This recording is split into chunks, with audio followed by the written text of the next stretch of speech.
안녕하세요. 정리한 목사입니다. 오늘도 여러분과 함께 하나님의 말씀을 묵상함을 통해 하나님이 누구이신지 아는 귀한 시간, 또 우리가 하나님이 우리에게 하신 말씀을 통해서 우리가 점점 아름다운 사람으로, 또 성숙한 사람으로 변화되어가는 그런 귀한 시간 되었으면 좋겠습니다. 오늘 함께 볼 말씀은 민수기 8장 1절에서 26절의 말씀이죠. 오늘 말씀을 보기에 앞서서 먼저 기도합시다.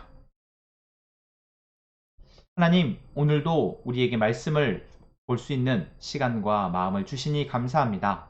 오늘 우리가 말씀을 통해서 하나님을 더 알 수 있도록, 하나님의 말씀을 통해서 우리가 더 성숙되어 갈 수 있도록 도와주세요. 예수님의 이름으로 기도합니다. 아멘.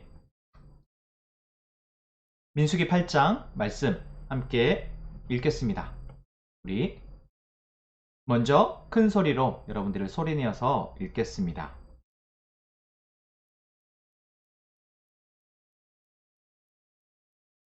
이제 표시하면서 우리 함께 읽도록 하겠습니다.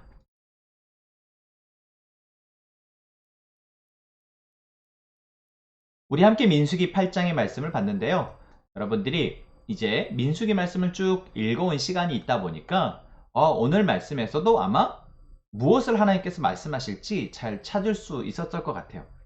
그리고 그 말씀은 오늘 우리에게 꼭 필요한 이야기다 라는 마음을 가지고 우리가 잘 살폈으면 좋겠습니다. 오늘 말씀은 크게 두 부분으로 나누어져 있잖아요. 1절부터 4절까지는 등잔대에 대한 이야기를 하고 있고 5절부터 26절까지는 레위인들을 어떻게 구별하는지 그 절차, 그 방법을 이야기하고 있어요. 그렇죠? 그럼 먼저 등잔대에 대한 이야기. 등잔대는 이 그림을 한번 먼저 우리가 보고 이야기합시다. 이 그림은 성막 안에 있는 성소 내부의 그림이에요. 하나님이 예배하라고 말씀하신 성막의 중심부라고 할 수 있죠. 그래서 이 성소 안에 기구가 세 가지가 있는데 그 기구 중에 하나가 바로 등잔대인 거죠. 그런데 오늘 등잔대를 아론에게 이제 밝히고 놓아두라고 하는데 여러분 등잔의 역할은 뭐예요? 어두운 곳을 밝히는 역할이잖아요. 그래서 이 성소 그림을 보면 성소에가 저 커튼을 닫으면 성소의 문을 닫으면 아무것도 보이지 않아요. 창문이 하나도 없으니까. 그래서 등잔대에 불이 아니면 볼 수가 없는 거죠. 그래서 아론이 들어가서 등잔대에 불을 붙이면 그 공간이 다 환해지겠죠. 그런데 오늘 말씀에 3절에 뭐라고 얘기하고 있어요? 아론에게 등잔대 앞을 밝힐 수 있도록 등잔대를 놓아두라 라고 얘기하고 있어요. 여러분 혹시 이 말이 이상하게 느껴지지 않아요? 뭐가 이상하죠? 맞아요. 등잔은 켜면은 동서남북 앞뒤 좌우가 다 밝아지는데 하나님은 앞을 비출 수 있도록 등잔대를 켜래요. 놓아두래요. 이유가 있어서 이렇게 말씀하시겠죠. 자, 그럼 등잔대 앞에는 뭐가 있었더라? 뭐가 있죠? 등잔대 앞에 뭐가 있나요? 네, 떡상이 있어요. 떡상 위에는 12덩이, 이스라엘의 12지파를 상징하는 12덩이의 떡이 놓여지게 있어요. 그러면 하나님은 지금 무엇을 비추도록 등잔대를 놓으라는 건가요? 이스라엘 백성들을 상징하는 떡상을 비추도록. 다시 말하면 이 등잔대의 빛은, 하나님의 빛은 누구를 향해서? 이스라엘 백성들을 향해 비춰지도록 하라는 거죠. 이 말씀은 곧 이 빛은 곧 뭐다? 길을 밝히는 것이다. 이스라엘 백성들의 길을 밝혀주는 것은 하나님이시고 그 길을 밝히는 역할을 하는 것이 바로 하나님의 말씀이니까 바로 등잔은 말씀의 빛을 상징하는 것이죠. 그래서 하나님은 이스라엘 백성들에게 말씀의 빛을 비추어서 이스라엘 백성들을 인도하시는 것 우리가 꼭 기억했으면 좋겠습니다. 자, 그리고 나서 5절부터 무슨 이야기를 하고 있어요? 레위인들에 대한 이야기를 하고 있잖아요. 여러분, 하나님이 레위인들을 거룩하게 구별하였다. 무엇을 대신해? 이스라엘의 장자들을 대신해 구별하였다. 이 이야기는 이미 들었죠. 그러면 왜 하나님이 이 등잔 때 이야기를 하고 나서 레위인들의 이야기를 하고 있을까? 당연히 궁금하지 않아요? 그런데 답은 너무 쉽죠. 바로 이 등잔 때와 같이 이스라엘 백성들을 비추는 역할을, 이스라엘 백성들에게 말씀을 가르치고 말씀을 통해서 그들의 길을 인도하는 역할을 누구에게 맡기시는 것이다? 레위인들에게 맡기시는 것이다. 그것을 위해서 레위인들을 구별하는, 거룩하게 정결 의식을 행하고 구별하는 절차를 이제 오늘 말씀하시는 겁니다. 그 절차를 오늘 함께 말씀을 한번 보면서 살펴볼까요? 7절부터 11절까지 나오죠. 그런데 아마 여러분들이 그 절차를 밑줄을 긋거나 동그라미를 치지 않았을까 싶어요. 목사님은 이렇게 해봤는데, 먼저 정결하게 하는 방법, 그거는 첫 번째 뭐다? 정결하게 하는 물을 그들에게 뿌려라. 또 온몸의 털을 밀어라. 그리고 옷을 빨아 입게 하라. 이거죠. 그리고 나서 뭐 한다? 숫송아지 한 마리를 가져오는데, 이 숫송아지는 나중에 다른 말씀에서 보면 번제를 위한 숫송아지, 그리고 또 함께 바칠 곡식제물도 가지고 나오게 하고, 또 숫송아지 한 마리를 또 가지고 나오라고 하는데, 그것은 무엇을 위해서? 죄를 씻는 제물인 속죄제물로 위해서 가지고 나오라고 해요. 이렇게 몸을 씻고 그리고 제물을 가지고 나온 레위 사람들에게 하나님이 명령하신 것은 무엇입니까? 레위 사람을 회막 앞으로 데려가고 모든 이스라엘 무리를 모으라고 말씀하시죠.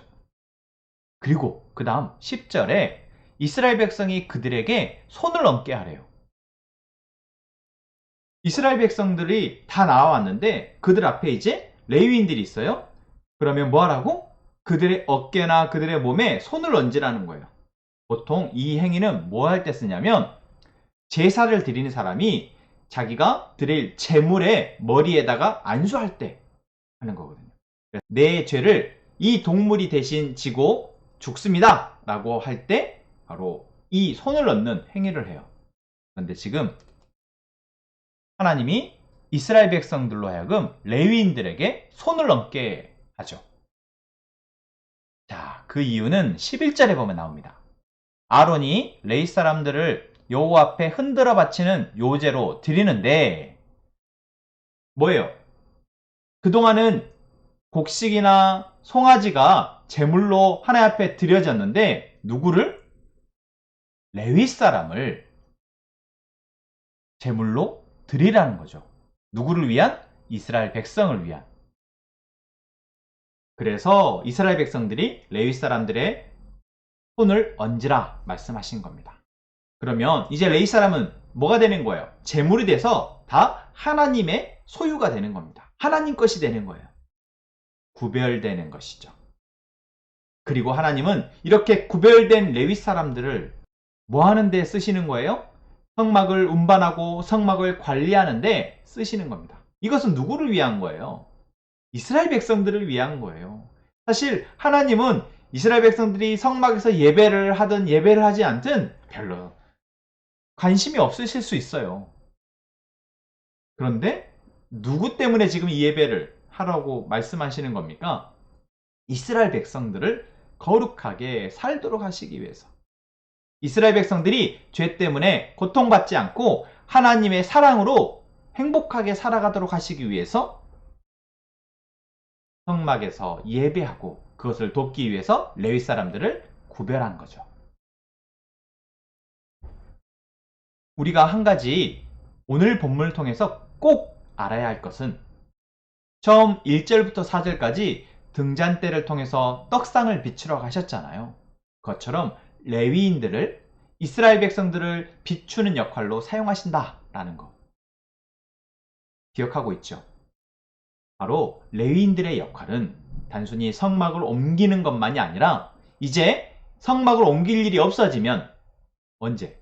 가나안 땅에 그들이 다 들어가게 돼서 더 이상 옮겨 다니는 성막을 필요하지 않게 되면, 그때가 되면 레위 사람들은 이스라엘 백성들을 말씀을 가르치고 그들에게 말씀의 빛을 비추는 역할을 하게 되는 거예요. 자, 얼마나 중요한 역할이에요. 이처럼 하나님은 이스라엘 백성들을 위해서 레위 사람들을 구별하여서 그들을 하나님의 뜻에 맞게 사용하십니다. 만약 레위 사람이 없으면 뭐가 없는 것과 같아요? 깜깜한데 빛이 없는 것과 같아요. 여러분, 우리에게 말씀의 빛을 비춰주는 사람이 없으면, 우리에게 누군가 말씀을 가르쳐주고 그 말씀을 어떻게 우리의 삶에 살아가는데 적용해야 될지 가르쳐주는 사람이 없으면 우리는 깜깜한 어둠 속을 빛도 없이 가는 것과 같다라는 거죠. 물론 지금 우리에게는 이처럼 빛을 비춰주는 사람이 필요합니다. 그런데 저는 이 말씀을 함께 읽고 묵상하고 있는 우리 친구들이 이 레위 사람들과 같이 누군가에게 말씀의 빛을 비춰주는 사람이 되었으면 좋겠어요. 하나님이 사실 그것을 바라시는 거예요. 오늘 말씀 여러분들이 깊게 하나님이 그렇게 레위 사람들을 사용하셨구나. 하나님이 오늘 나에게도 말씀의 빛을 비추시는구나. 나도 언젠가는 누군가에게 내 동생들이나 내 친구들이나 내 옆에 있는 사람들에게 말씀을 통해 그들의 길을 비추어주는 사람이 되어야겠다. 그런 마음으로 이 시간 기도하는 우리가 되었으면 좋겠습니다. 함께 기도합시다. 하나님, 오늘도 우리에게 말씀하여 주시니 감사합니다. 우리가 하나님의 말씀의 빛을 통해서 우리가 어떻게 살아가야 되는지 알게 하시고 이제 그 말씀의 빛을 따라갈 수 있도록 도와주세요. 또한 우리가 누군가에게 말씀의 빛을 비출 수 있도록 우리를 거룩하게 구별된 사람으로 살아갈 수 있도록 도와주세요. 예수님의 이름으로 기도합니다. 아멘.